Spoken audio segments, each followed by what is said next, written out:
I wasn't sure I was going to release this as a podcast. As you know, I've been doing a lot of content that's been on the blog as podcasts, but I didn't know if this one should make it into the Ellery Wells Show because it's talking about podcasting. And then I was scrolling through the notes, and then one of the final questions that I asked my blog readers was, why do you listen to podcasts? Is what I just told you correct, or is it wrong? And then I was thinking, you know what? There are a lot of people who listen to the Ellery Wells Show, who listen to the podcast, and I can't talk about podcasting if I don't ask them, which is you, if I don't ask you why you listen to podcasts. And more importantly, why do you listen to the Ellery Wells Show? So, before we even go any further in the episode today, pull up your phone, type up your Outlook, or go to Gmail or whatever, and type an email to ellery@ellerywells.com, and in the subject line, just say, here's why I listen. And then a few words. Let me know. Because I'm recording this at a date that's not exactly the date that shows up on the episode. That's beside the point. But a lot has happened in the last couple of weeks. I was in Las Vegas when the shooting happened. We were at the Hard Rock Hotel. I also went to the Thrive Make Money Matter conference, and it was amazing again for the third time in a row. We've already got our VIP tickets for next year. Just all this stuff has happened, and I would love to hear from you. Why do you listen to podcasts, and why do you listen to the Ellery Wells Show? I'll throw up the intro. We'll go right in. I'm not one of those entrepreneurs who gave up their six-figure salary and fancy office to start a business, and I wasn't selling lemonade to my neighbors when I was 7. I wasn't born an entrepreneur, and I never laid awake at night dreaming of owning my own business. My name is Ellery Wells, and I was forced to make a decision. Welcome to the Ellery Wells Show, where we talk with real entrepreneurs about real problems that they're facing and real solutions on how they are overcoming obstacles, achieving their goals, and making a difference in the world. If you're an entrepreneur or an aspiring entrepreneur, this is the place to be to help you start, build, or grow your business. Podcasting is a pretty big deal. Over the last decade, the number of people who listen to podcasts has increased steadily with double-digit growth every single year. And podcasting is a powerful tool. It's showing no signs of slowing down. And the question is, why do people listen to podcasts? I'm going to interject here real quick. I usually go through, it's super nerdy, I guess. Some, not speech prep, but just some talking or just jamming to music to get the vocal cords, warmed up before I do podcasts. But today I was like, you know what? That's kind of an excuse. Maybe the listeners will be okay if my mouth is not quite as awake as my brain is. So if you hear me say things like I almost did, where it was podcasting is a powerful tool, please forgive me. But that's why we're going to charge ahead. And if you pulled up an email to ellery@ellerywells.com and you typed in, here's why I listen as the subject line, tell me if you think it's all right that I went ahead and started sharing podcasting information. By the way, you can go to ellerywells.com/whylisten if you want to see the notes for all this. Okay. In the middle of 2017, Pat Flynn, one of the hosts of one of the most popular business podcasts on the planet and owner of one of the most read blogs in the world, told his readers that if he had to choose one single medium with which to communicate with his audience, he would pick his podcast. By the way, I was on that podcast. It was awesome. Why is that? Why did Pat choose his podcast? Let me share a quick anecdote with you. In the early stages of my business, in a conference room in Las Vegas, a British man with glasses came up to me and asked me how my cat Boomer was doing. He felt like he knew me enough, though we were just strangers, he knew me enough to ask me how my pet was doing while my wife and I were out of town. And why is that? So why do people listen to podcasts? Well, unlike writing blog posts or producing videos, podcasting is a real and authentic way to connect with people just like you. Well, let's look at podcasting versus blogging for a second. Blog posts are very deliberate. Writers have tools like spell check, Grammarly, the Hemingway app, and all sorts of other tools to help us write better. Whenever I publish a blog post, though they are not always error-free, my mother-in-law loves to point out how many errors or typos. Actually, my wife does too. Maybe it runs in the family. People love telling you when you have a typo or an error in a blog post. But the end result is a document that's been through 3 or 4 rounds of editing. On the other hand, podcasting, like this one right now, is a raw thing. While you could and should edit your podcast, and I do, most shows aren't nearly as edited as a blog post would be. And this rawness, this real look at a host offers listeners the opportunity to really understand what someone is saying and the emotion behind what that person is saying. Words on a page have no inflection. Text messages in particular, but text in a blog post can also be misread and misunderstood. As we facetious people like to say, there is no font for sarcasm.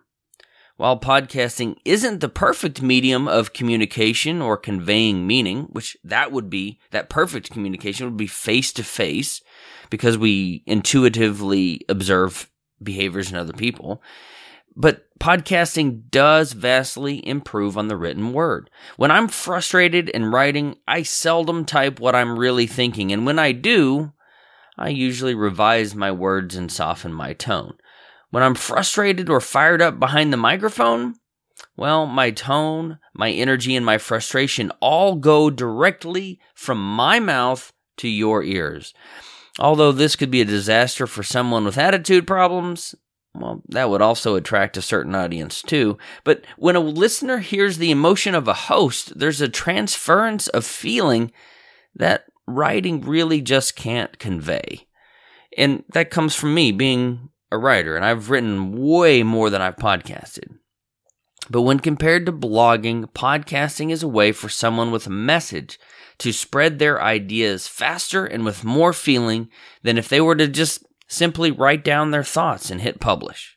Let's talk about podcasting versus video. At the Thrive Conference, we heard from Billie Jean, a big YouTube marketer, about the power of video. So let's see if my post weighs in, or how it weighs in and stands up to what Billie Jean had said. So podcasting versus video. The next logical assumption would be that if more feelings and more emotion are better for conveying a message, then producing a video would be even more effective than an audio-only podcast. But that's not quite true. Special effects in Hollywood-style studios have ruined the value of video. And I love movies. But on screen, messages are washed out, they're neutered, and completely scripted and watered down. When was the last time you saw someone get fired up on TV? While video can offer a real connection between the person on screen and the person viewing it, most on-screen personalities have missed the mark. What we end up seeing is either a diluted and emotionless, that's a tough word, emotionless monologue. What we end up seeing is either a diluted and emotionless monologue or an overacted train wreck we can hardly watch. Do you think I've missed the mark? Do you think I'm wrong on that? That's fine. Tell me in your email. But at the end of 2016, according to Forbes, the number one TV personality in the United States was Dr. Phil McGraw. And there's a source if you want to check out my stats at ElleryWells.com/whylisten. There's a link there with the source. The top 5 are all reality TV oriented, where the host brings on one or several, quote, real people, Jersey Shore anybody, to talk, perform, or show otherwise unscripted content. Even when Ellen brings professional actors onto her show, the topic of conversation is real life, with no scripts in sight. If you want to connect with people, throw away the scripts. And podcasting does that extremely well, even though I'm sort of using one right now. That sounds really, really kind of hypocritical, but I hope you'll work with me on that one. So what about the cost of podcasting versus blogging and audio? Well, Of the three ways of delivering a message, blogging has the lowest barrier to entry and the lowest cost of production. You could start a blog in less than 10 minutes, and while only spending about $200. Podcasting, though slightly more expensive, can also be done on a budget of around $200. I wrote a book about that. The gear I have in my home studio comes to about $600 in total. Let me think about that. So we've got a foam windscreen. Actually, I'm using two because I thought that might help. I've got the pop filter. I've got a stand. And I'm going into my computer, Audacity. It's free. So maybe that's right. About $600 in total. But producing video is the most expensive. So blogging, fairly cheap. Podcasting, somewhat cheap.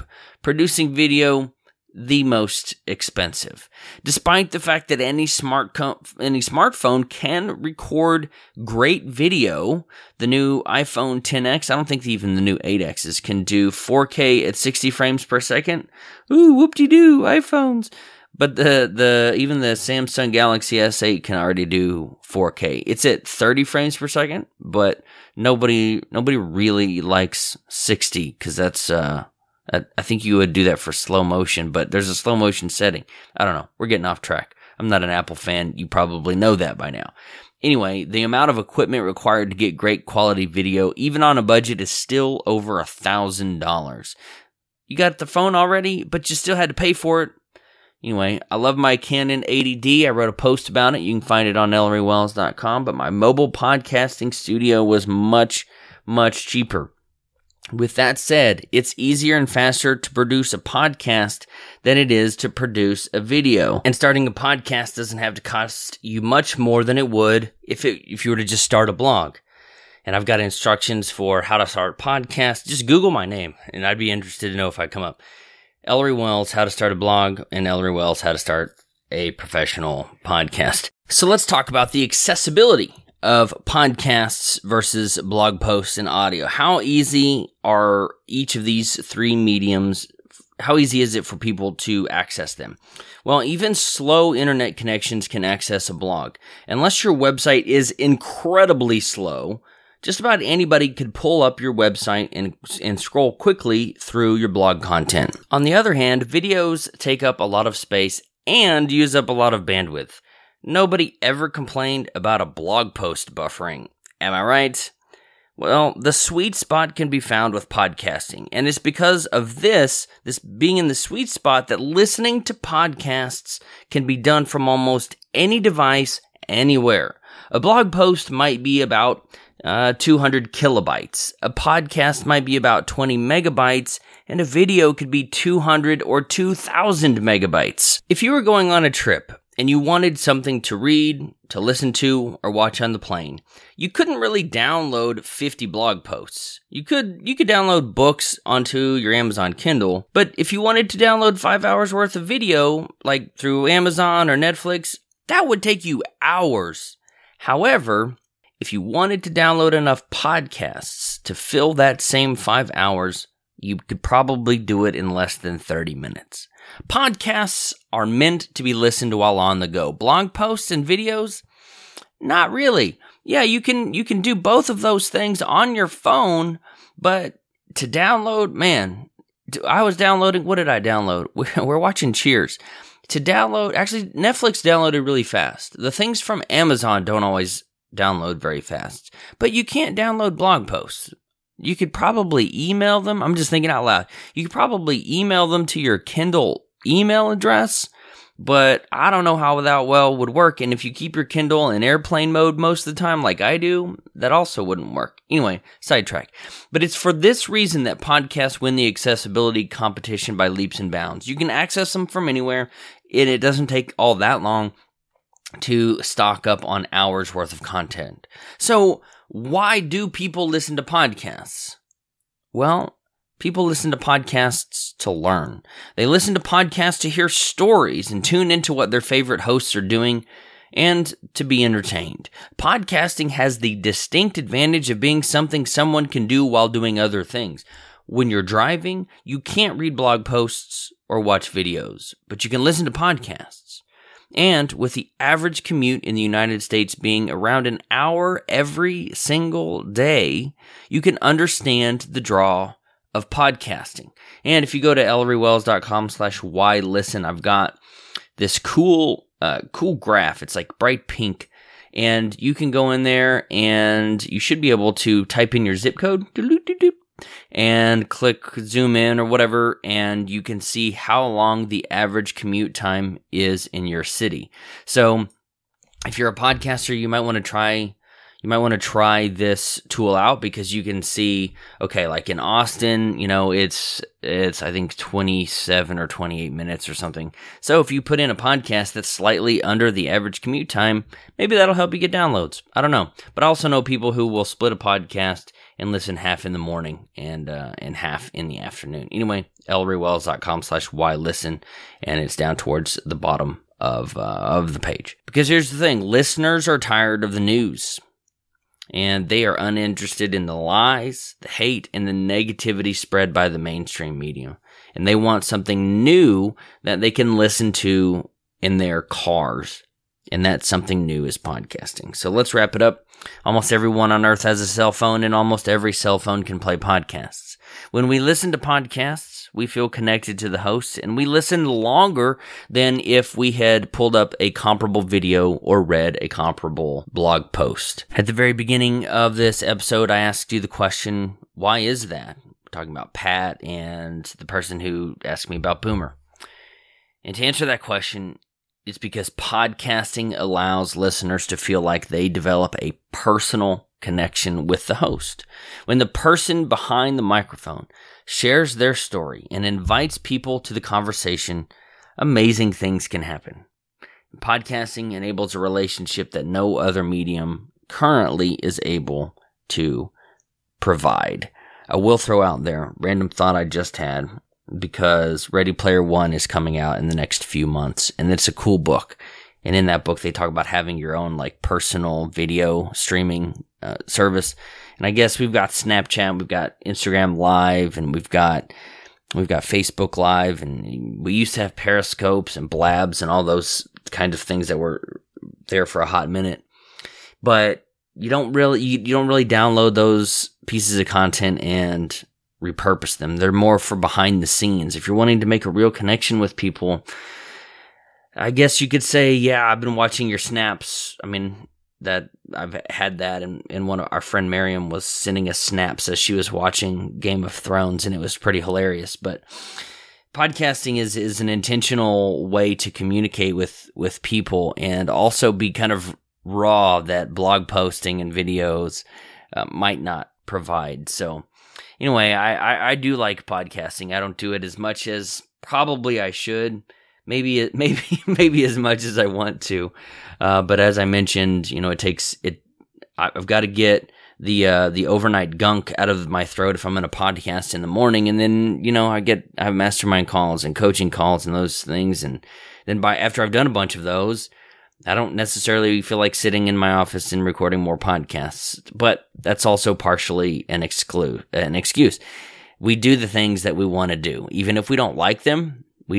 No one's, I want to say, put a gun to our head, but in light of what I shared a minute ago, that may seem a little bit crass, but nobody's forcing us to do anything.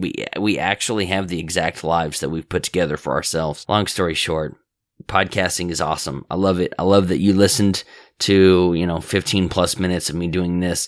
And seriously, pull up your email app and type in Ellery at ElleryWells.com. Go to the subject and say, here's why I listen, and let me know. Hope you're having an awesome day. No promotion for 8 weeks to exit today, although October the 11th, I will be on Entrepreneur on Fire, and I have a feeling that through some of the funnels that I have set up around that will fill up. So if you want to go to 8weekstoexit.com, you can check that out and do enroll. Like I mentioned before, I got back from Vegas and was at the Thrive conference. I took 12 pages of notes. It was awesome, and a lot of things that I needed to do. So I have also shut down my membership site. I have moved my hosting company yet again.